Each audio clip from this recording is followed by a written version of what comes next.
Hey guys, Rossgath here. This is going to be my technically fourth installment on our series of videos about 5v5. This video will cover captaining as well as jump points and primarily cam placement. Those are all three things that a lot of people, especially with the new patch, have been really focused on. So we're going to be pick up a few items here to make sure that I've got my cooldowns low and I've got everything that I need to show you guys where we want to put these cams. So, okay.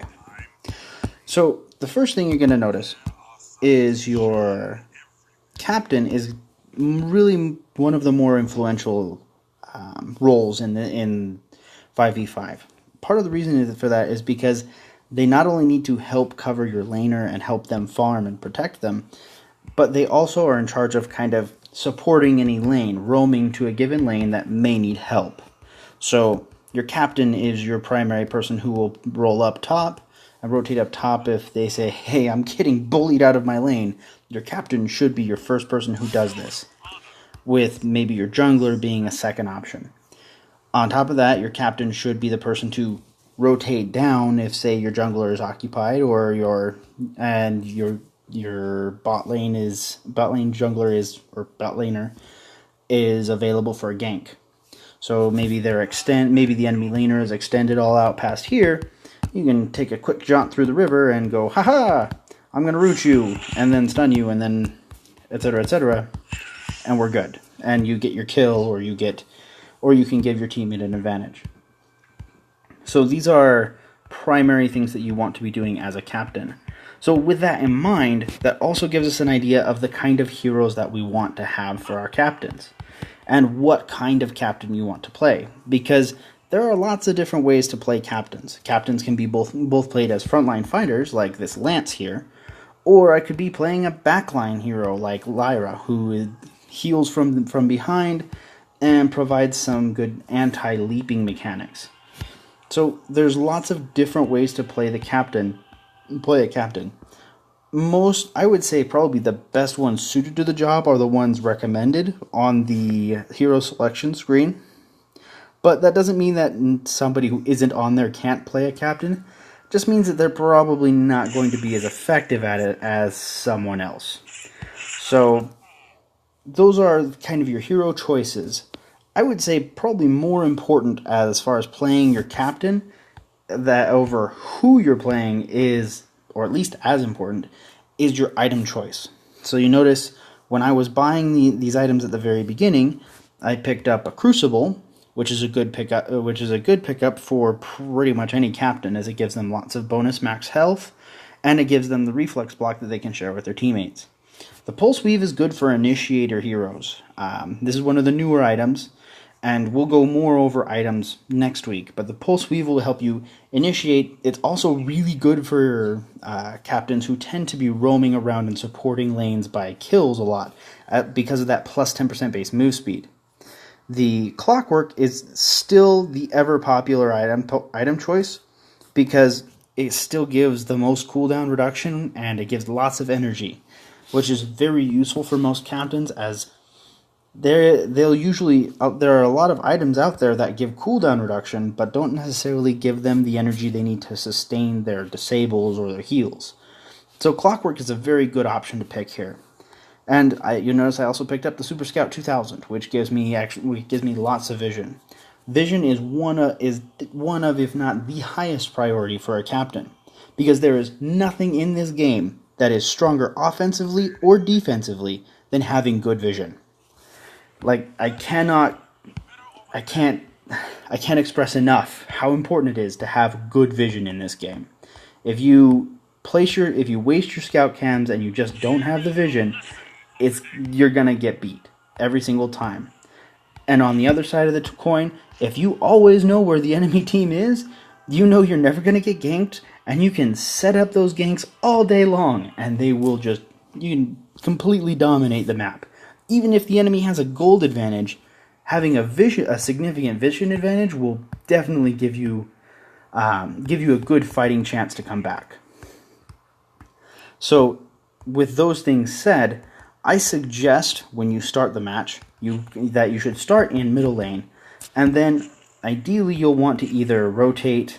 You'll want to help your laner first clear this wave here, and then rotate over to the crystal treant. Now, depending on how your jungler has chosen to rotate, there are multiple ways that junglers really can rotate. If your jungler is looking to be a little more defensive and cover your top lane, then they'll rotate through the backs here, and then they'll rotate up to the healing camp and help their teammate, the top laner, grab their healing camp, and then maybe cover top lane. If they're going for a more traditional, more aggressive route or taking advantage more of the natural advantage that bot has, then they might just forego those backs. If they forego the bears here, if they do forego the bears, then as a captain mid, you should be like spearheading the let's go grab these mid laner, because then you can also grab these to get a gold advantage and an experience advantage on your enemy laner, especially if they're not doing that. So those are, and typically if that is your rotation, then as soon as these things pop up, you're going to rotate back, you're going to clear your wave with your laner, etc., etc., etc., until you kind of hit mid game or late game, when your laner can really pop out of their lane, start pushing over towers, really take advantage of the farm that they've been getting. So other than these beginning things, we're going to go over then now cam placement. I see every match people dropping cams right here. Dropping cams in their bushes. And that is just the worst idea ever. I cannot express how terrible an idea that is. One, it's obvious. You know everybody watches you drop that cam right there. Two, it doesn't provide you any additional vision outside of, I know exactly where somebody is in that brush. Great, that's awesome. But I get that same vision, I get that same idea of, I know where this guy is in the bush if I drop my cam right here. But on top of that, I also get vision all the way out here. And I get vision to this brush if I jump over here and can counter enemy vision that's in here. And on top of that, I'm covering my crystal treant, so I know if the enemy is trying to come and grab my crystal treant, which I kind of get here, but the enemy can definitely get around that vision there. So it's just so few reasons to drop a cam here. Unless you're constantly getting bullied by somebody who's in this brush, I wouldn't suggest dropping a cam there. I would suggest either dropping it out here, or even dropping it in this brush right here, especially if, just to give you vision of this crystal treant and know exactly when the enemy is trying to steal it.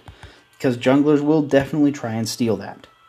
Another good spot for cam placement, if you're going for more aggression here, is in this brush right here. The brush is less likely that the enemy is going to come in oh hey, I'm going to see this cam right here. So this one is a good thing, in that it will give you vision of all of the routes that the enemy junglers will try and come through and try and enter and try and gank mid. On top of that, it'll give you it can give you a good vision of, hey, I can come in here safely and invade the enemy jungle. Another great spot for a cam, that is particularly in brush, is right here. Dropping your cam right there, while it doesn't give me specifically vision of the gold oak right there, maybe I scooted over a few pixels over here, right there, or even maybe right here, probably right here. It'll give me vision of both the gold oak and the enemy gold oak and the enemy weapon treant.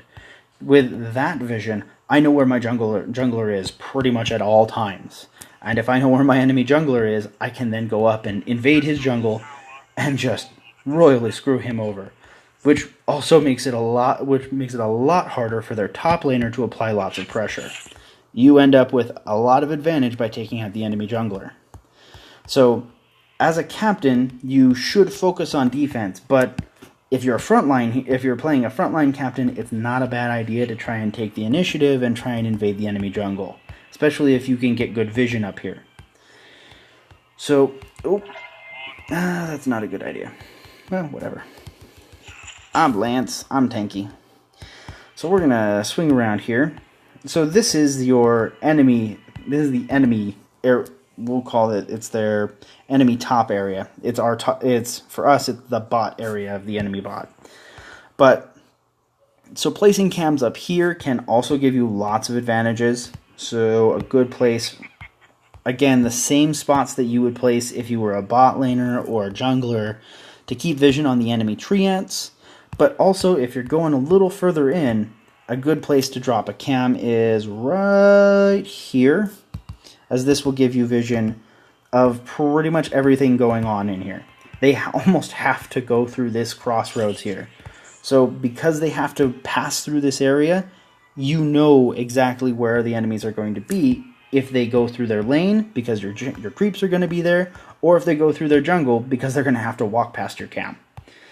Another good spot to drop cams, if you know you're countering the enemy, is right here. This gives vision of the enemy crystal treant, as you can see here, and it also gives me vision to counter any vision in these brushes, which a lot of people will put them there, or counter vision in here, which your enemy laner might drop vision here in this brush to try and give himself some vision of the crystal treant, and you'll be able to counter it real easy from there.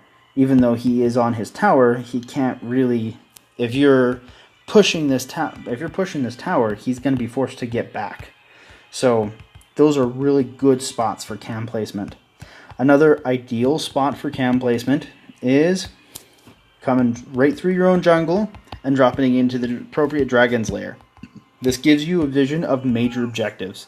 This is also something you need to be aware of. As a captain, you're also going to be calling shots as to when should we be taking these objectives? When should I be encouraging my team to come and take these objectives, and doing all the different kinds of things here that they might need to do as a team.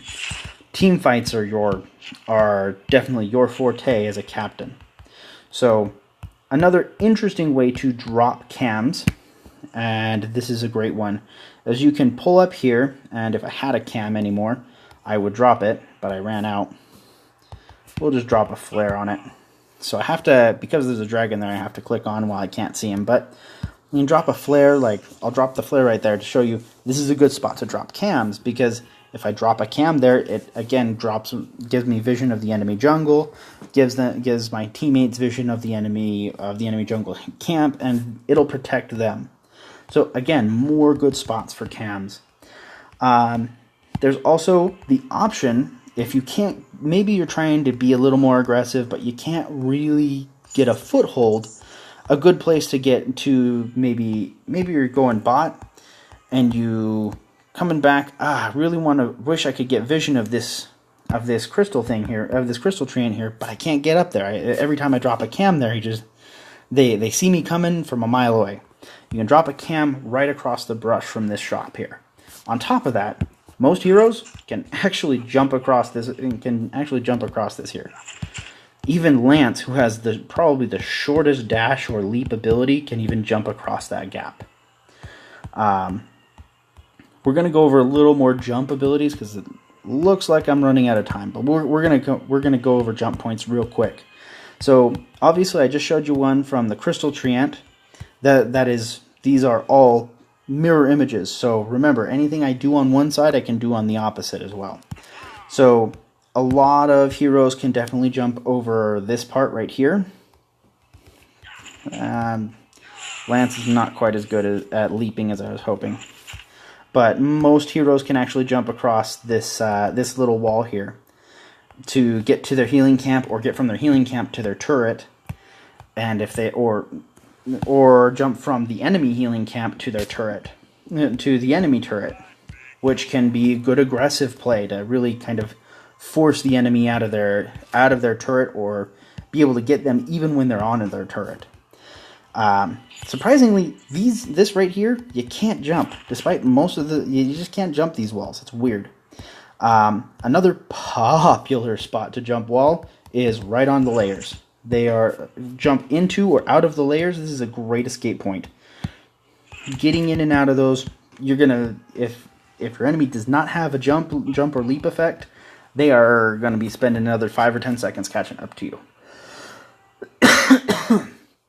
Excuse me. But those are some of the major jump points here. There's only like maybe 3 or 4 that I mentioned here, but again, they're all duplicated all the way across your across the map. Another thing to remember is that Jewel and Baron have longer leaps, meaning they can actually jump over wider walls like this one right here. And they can do, and on top of that, another thing to remember, especially with the new popularity of Finn can actually come up and roam up here, and he can hook his enemies from their tower, from being inside their tower range, out into your jungle. Meaning you can definitely get really good ganks from there. Gonna go ahead and end the video there because it looks like my creeps are killing the enemy Vein Crystal. But thanks for watching. I hope this has been helpful and that this has given you some additional info.